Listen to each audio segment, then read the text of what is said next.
Boa noite, sejam todos bem-vindos aqui ao meu canal. Hoje nós vamos ter uma ótima aula de literatura e vamos falar sobre crítica social. A crítica social dentro do texto literário.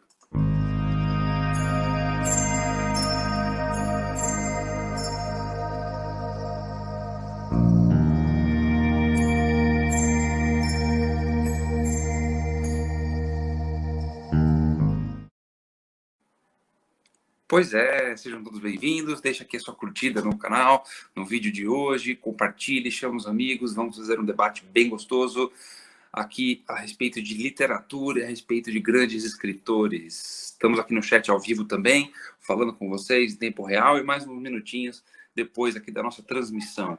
Muito bem, hoje falaremos de uma coisa bastante interessante, de uma coisa que é muito valiosa nos textos literários, que é a crítica social. Muitos escritores de literatura foram pessoas engajadas, pessoas que defendiam causas, defendiam ideais, defendiam ideias a respeito do mundo, do país, do local onde viviam. Portanto, muitas vezes, ao longo de um texto literário, você encontra críticas, você encontra posicionamentos, você encontra ataques à estrutura política, defesa de minorias, e isso é uma coisa não exclusiva a um escritor ou outro, mas na verdade a maioria dos escritores em seus textos trazem algum elemento de crítica social e muitas vezes por conta de perseguição, por conta de ditaduras, por conta de represália, muitos escritores fizeram esse tipo de trabalho de forma velada nos seus textos, nas suas frases. Então, muitas vezes exige a identificação dessa técnica do escritor, dessa mensagem no meio das linhas do texto do escritor, exige um pouquinho de habilidade de leitura. E a gente faz essa aula para identificar esses elementos, para ver em alguns escritores conhecidos como isso pode aparecer. Muitos escritores que já vimos aqui ao longo do curso, quem está chegando depois no curso sabe que é só clicar aqui e você vai ter lá todas as outras aulas anteriores, aula 1, 2, 3, hoje estamos na aula 7. Uma aula não depende da outra, você pode assistir na ordem que você quiser. Curso gratuito de técnica de leitura para melhorar a sua apreensão de textos literários, ok? Muito bom. Então, como eu ia dizendo, muitos escritores que já vimos nesse curso, nosso curso para dentro do texto, trazem isso nos seus livros, nas suas histórias, nas suas narrativas, nos seus poemas. Eu estou privilegiando nessas aulas, aula após aula, estou privilegiando trazer sempre autores que não apareceram ainda. E muita gente acredita que ainda vai ficar de fora, porque é muito escritor bom, muita gente bastante especializada aí em escrever grandes textos para nós. Então, hoje eu vou trazer escritores de diferentes literaturas, óbvio que eu vou contemplar brasileiro também, e algum de língua inglesa, que é, na verdade, o que eu vou utilizar para começar, que é aí o texto do Mark Twain. Mark Twain é um escritor norte-americano do século XIX, um grande escritor de narrativa, escritor que estava à frente de seu tempo e que foi contumaz, foi conhecido pelo trabalho de crítica no meio de seus textos. Escreveu histórias que perpassaram gerações e vivem até hoje no nosso imaginário, e muitas vezes de outras formas, de cinema, em adaptações, histórias infantis, mas seus trabalhos perpassaram gerações, décadas e décadas e décadas, e trouxeram uma crítica que o tornou um escritor à frente de seu tempo. E eu trago aqui para a gente um pouquinho o texto dele aqui, o famoso texto As Aventuras de Huckleberry Finn, que foi o seu grande romance. Ele escreveu vários outros livros, inclusive, aproveitando Huckleberry Finn, tem um amiguinho dele, que era o Tom Sawyer, tem um livro inicial atrás, que é a Aventura de Tom Sawyer, também vale a pena começar por ele. E tem um trecho que eu trago para a gente aqui das Aventuras de Huckleberry Finn, que é um trechinho bastante interessante aqui para a gente acompanhar. Olha só, eu não sabia muito bem o que dizer, porque não sabia se o barco estava subindo ou descendo o rio, mas eu me guio bastante pelo instinto, e o meu instinto dizia que ele estava subindo o rio, vindo lá do sul, perto de Orleans. Mas isso não me ajudou muito, porque eu não sabia os nomes dos baixios daquele caminho. Vi que tinha que inventar um baixio, ou não lembrar o nome daquele que tínhamos encalhado, ou... Aí me veio uma ideia e mandei brasa. Não foi a gente ter encalhado, isso só nos atrasou um pouco. Estourou uma cabeça de cilindro. Santo Deus, alguém ficou ferido? Não, madame, só matou um negro. Bem, foi sorte, porque às vezes as pessoas ficam feridas. 2 anos antes do Natal passado, seu tio Silas estava vindo de Nova Orleans, no velho Lolly Rock, e estourou uma cabeça de cilindro e mutilou um homem. Acho que ele acabou morrendo. Era um batista. O seu tio Silas conhecia uma família em Baton Rouge que conhecia o pessoal desse sujeito muito bem. Sim, me lembro agora, ele realmente morreu. A ferida gangrenou e tiveram que amputar, mas isso não salvou o coitado. Sim, foi gangrena, foi isso. Ele ficou todo azul e morreu na esperança de uma gloriosa ressurreição. Olha só, né? Quando ele chega, Tom Sawyer chega e reencontra com a Aunt Sally, com a tia Sally, um momento já para frente na história do livro, capítulo 32. Sempre é bom falar que esse livro foi publicado no fim do século XIX, mais ou menos no fim, 1884. Olha só, ele diz que alguém se feriu, houve um acidente, a cabeça do cilindro explodiu, e isso é uma coisa grave, um motor de barco e tal, explodiu a cabeça do cilindro, alguém se feriu? Não, ninguém se feriu, só morreu negro. E ela não se solidariza, né, com o sofrimento, com a dor da pessoa ter se ferido, ter sido atingida. E é uma ironia, chega a ser uma ironia, porque ela conta uma história quando isso aconteceu com uma pessoa de verdade, um cara branco. Aí explodiu, se feriu, tá, morreu. Às vezes as pessoas morrem, coitado, ele era um batista. Ele esperava a ressurreição, ou seja, ele era um cara religioso, acreditava nos textos sagrados, ele era alguém, porque ele não era negro. Aqui é uma crítica bem feroz ao sistema escravocrata, e é o que Mark Twain faz muito bem. Ele é um escritor sulista, norte-americano do sul, e tanto é que você vê a linguagem, inclusive a linguagem num tom até certo coloquial, caipira, Nova Orleans, a forma de falar dos personagens, se você ler o livro em inglês, vai perceber que tem personagens que falam de uma forma bem popular do sul dos Estados Unidos, região do sul, e esses episódios pitorescos que acontecem com relação ao preconceito. E aqui nas linhas desse romance aparece muito bem a personagem, a mulher que se diz fiel em Deus, acredita nos textos bíblicos, batista, vai à igreja, e um negro sofre um acidente e morre, e ela não considera que uma pessoa morreu. Isso foi já depois da escravidão ter terminado nos Estados Unidos. Mas o sul dos Estados Unidos viveu esse período nostálgico de pós-guerra civil, que terminou com a escravidão, em ser algo que o sul ainda defendia e buscava uma ideia de regime escravocrata. Enfim, isso é uma questão da história norte-americana bastante interessante. E fica a primeira contribuição da nossa aula de hoje, essa leitura de Mark Twain, um livro maravilhoso e delicioso de ser lido à criança, que existe em todos nós, isso está em vários livros, mas eu sempre trago isso, né? Você lendo O Pequeno Huck, que é o Huckleberry Finn, as suas aventuras, vale bastante a pena ser lido, vale bastante a pena ser compartilhado. É leitura obrigatória nas escolas dos Estados Unidos. Nos meus cursos de literatura norte-americana, eu trago esse livro sempre. E você tem crítica social bem grande nesses textos. Você, pegando esse jeitinho do que eu estou te mostrando aqui, vai levar isso adiante, vai ler coisas muito legais e perceber essa crítica comum. Legal. Para quem está chegando, estamos aqui ao vivo no chat. Falem com a gente, deixa sua curtida, compartilhe o vídeo, se inscreve, manda para o colega, para o vizinho, para o parceiro, para o familiar. Seu apoio é muito importante. Meu curso é gratuito. O grande incentivo que eu recebo é a inscrição das pessoas no meu canal e quem se interessa por livros, acompanhar o meu curso. Ok?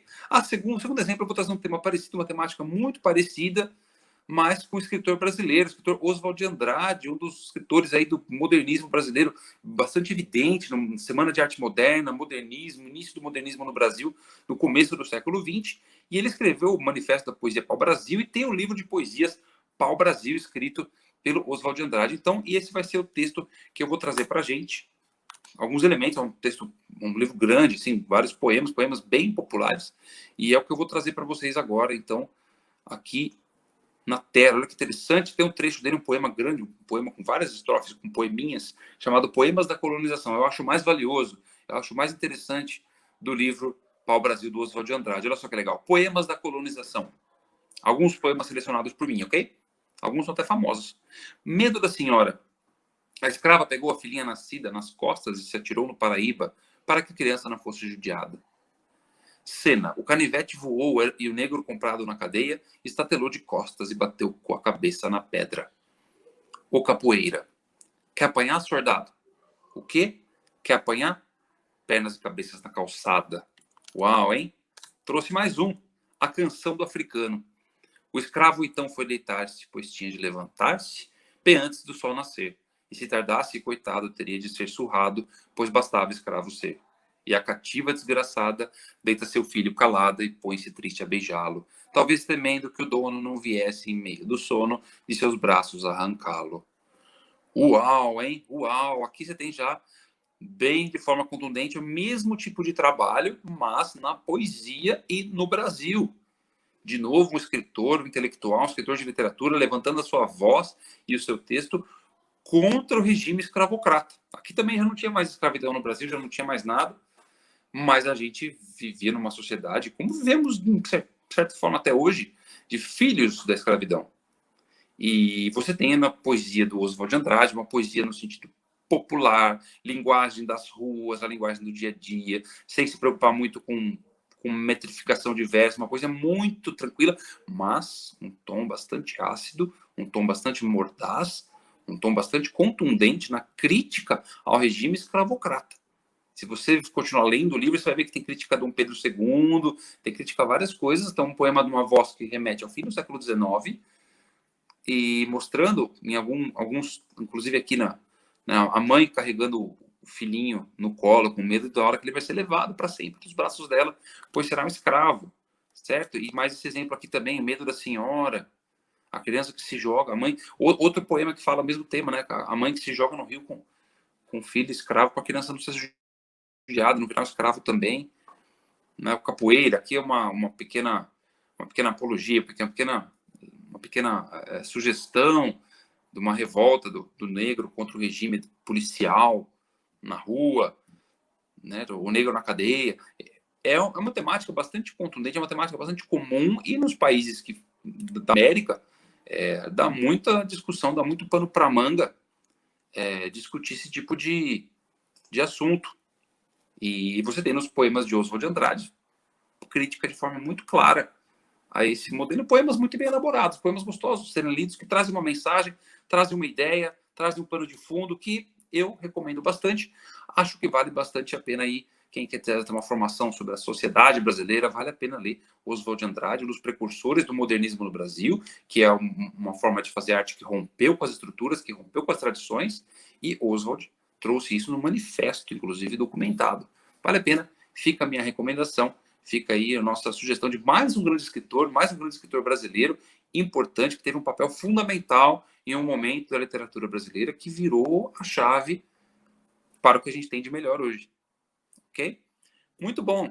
E agora vamos viajar, vamos andar um pouco mais longe. Essa aula que será um pouquinho mais curta, mas eu vou fazer em 2 momentos, serão 2 aulas diferentes sobre crítica social, sobre você olhar o trabalho de um autor, olhar um texto literário e identificar nas suas frases, nos seus versos, nas falas de seus personagens construídos, o que? Nada mais, nada menos do que nós somos como sociedade. A gente se enxerga lá. E aí a gente identifica a crítica. Ah, mas eu não concordo, tudo bem. Mas você vive num mundo que pratica o que está ali, está sendo cutucado, alfinetado e chamado a atenção pelas vozes dos personagens, pela voz do autor por trás de todo o trabalho. Lembrando que o narrador não é o autor, mas é a máscara que ele utiliza para contar a sua história. Como no poema chamamos de eu lírico. Ok? Vou para a Ásia agora falar de um grande escritor japonês, mas que escreve em inglês, que é um escritor japonês radicado na Inglaterra desde a tenra infância, portanto é um escritor que escreve pela literatura inglesa. O premiado Nobel de 2017, Kazuo Ishiguro, um dos escritores pelos quais eu tenho maior paixão. Meu trabalho de pesquisa na universidade foi feito em cima de Kazuo Ishiguro, numa época que ninguém conhecia Kazuo Ishiguro, e um livro que é maravilhoso, eu vou dizer que é um dos 3 maiores livros, 3 ou 5 maiores livros que eu li na minha vida, que é o livro que traz também a temática da infância junto com a memória, e acho que são imbatíveis livros bem escritos quando falam de memória, quando trazem a memória do personagem. E temos aí When We Were Orphans, Quando Éramos Órfãos, um livro contundente, um livro maravilhoso, um livro muito bonito, que traz também uma crítica bastante sutil ao regime de colonização da Inglaterra na Ásia. Olha que coisa interessante. Eu vou trazer um trecho aqui desse livro, então, para a gente ler. Coisa pequena, são 2 trechinhos em momentos diferentes no livro, mas que são críticas bem mordazes, bem leves, mas que pegam na veia. Olha que coisa interessante está aqui. Então, primeira página do livro, a gente tem esse relato do personagem, né? Banks, Christopher Banks, relatando sua história para a gente. Olha só. Eu me permitia tardes inteiras passeando pelas ruas de Kensington, esboçando planos para o futuro, detendo-me de vez em quando para admirar como, aqui na Inglaterra, mesmo no meio de uma cidade tão grandiosa, trepadeiras e eras podem ser encontradas pendentes nas fachadas de casas finas. Sutilmente ele conta como era a vida dele no início na Inglaterra, a vida dele já adulta na Inglaterra, e você vê aí toda a criação daquela Inglaterra idílica, daquela Inglaterra que é o paraíso, o lugar onde todos querem viver, a tranquilidade, as casas e as hortaliças e as plantas os shows de floricultura e os jardins botânicos e os castelos e os palácios e as ruas limpas. E isso é trazido em muitos livros. Só que no século XX, esse livro foi publicado em 2000, no século XX isso é trazido em forma de crítica. Essa Inglaterra explorava e bombardeava muitos lugares na Ásia. E esse nosso personagem, Christopher Banks, ele é filho de chineses, radicado na Inglaterra, mas filho de pais ingleses que moravam na China e teve uma criação chinesa em parte, em Xangai, e situação de guerra precisou ir embora, e houve uma questão de perda dos pais, de separação dos pais, que é quem ele busca ao longo do livro. E quando volta para Xangai novamente, em um jantar, você tem o segundo trecho que eu estou mostrando aqui para vocês. Ó.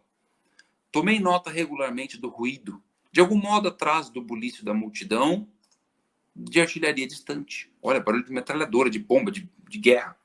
Mas então as palavras de Grayson foram subitamente interrompidas por um estrondo que abalou o prédio. Uma bomba. Ergui a vista alarmado para ver então todos à minha volta sorridentes, risonhos mesmo, os copos de coquetel ainda nas mãos. Eu trouxe aqui para vocês esse trecho do livro em inglês, mas é a minha própria tradução, eu mesmo fiz a tradução, não do livro todo, mas de alguns trechos, e esses são alguns deles. Você vê aqui o que acontece, Xangai está em guerra, nesse momento a China está em guerra com o Japão, e aí a bomba, isso e aquilo, os ingleses no consulado, fechado, cercado, jantar elegante para as pessoas, fazendo o seu brinde, os seus discursos, e nem se preocupam com o tiroteio lá fora. E você tem aí uma denúncia social bastante importante, que é a denúncia da exploração dos países da Ásia. Isso aconteceu na África também, em outros lugares, mas você tem uma denúncia muito contundente do que aconteceu na Ásia. Enquanto a Inglaterra estava lá, quietinha, com as suas casas, mansões maravilhosas, hortaliças e eras, você tinha um regime que mantinha um tráfico de ópio gigante na China, isso é denunciado pelo livro, que mantinha quase toda a população masculina da China viciada em ópio, ou seja, viciada nas drogas, para não conseguir reagir a um regime que oprimia. E depois depois ocorre a guerra com o Japão, e o personagem se vê em meio a esse conflito, e quando percebe, vai questionar que está havendo conflito, o que dizem para ele? Mas a Inglaterra também não fez isso. Para o seu país crescer e ser grande, precisa fazer isso com os outros. É bastante ironia, esses pequenos trechos aqui, que são trechos que não acontecem nada no livro, são críticas muito ferozes a esse regime de colonização de países asiáticos por parte da Inglaterra. E a vida na Inglaterra, como ela era, essa Inglaterra idílica onde todos querem viver. E ao mesmo tempo você vê uma Ásia que não é aquele Oriente Médio que todo mundo pensa que existe, o Oriente Médio das maravilhas, das frutas e castanhas, e histórias como as de Aladim e palácios e sultões, e enfim, a Ásia era uma região muito pobre de forma geral, e foi explorada de forma a constituir uma população miserável muito grande. Esses romances de século XX trazem essa crítica de forma muito sutil. O leitor, sem muita experiência, não percebe, sem ninguém para chamar atenção, como eu estou fazendo aqui, esse tipo de crítica nos livros. Esse é um livro que eu recomendo bastante. Kazuo Ishiguro, Quando Éramos Órfãos, When We Were Orphans. É um livro bastante interessante que eu recomendo como parte de formação de literatura básica do século XX, e acho que ele tem bastante a acrescentar na formação de um leitor de literatura. Falamos de 3 livros importantes, 3 escritores importantes hoje. Mark Twain, século XIX nos Estados Unidos. Oswald de Andrade, início do século XX, abrindo o modernismo no Brasil. E Kazuo Ishiguro, japonês que escreve na Inglaterra, já século XX, praticamente século XXI, escritor, prêmio Nobel. Toda aula alguém aqui acaba aparecendo para a gente com o prêmio Nobel, e a gente fez uma aula bastante interessante sobre crítica social. Dá para trazer 300 escritores aqui só porque vem à cabeça. Então a gente vai fazer uma segunda aula falando disso também, e é lógico, quando a gente terminar o curso eu vou dar sugestões de autores que não tiveram espaço, não por gosto pessoal, mas na verdade porque a gente faz um curso no tamanho, né, enxuto, do tamanho encaixotadinho para ficar fácil para vocês acompanharem, para ficar legal de seguirem, para poderem seguir aí com as leituras também que gostam de fazer, levando os conhecimentos aqui do curso. Ok? Peço aí que mande seu recado no chat, conhece um desses escritores, gosta de algum deles, lembra de algum texto?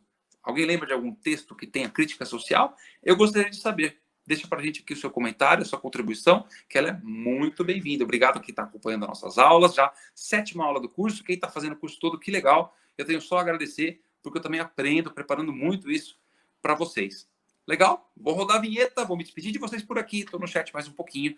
Muito obrigado pela audiência. Não deixe de compartilhar o vídeo, curtir e se inscrever no canal. Ok? Obrigado a todos e boa noite!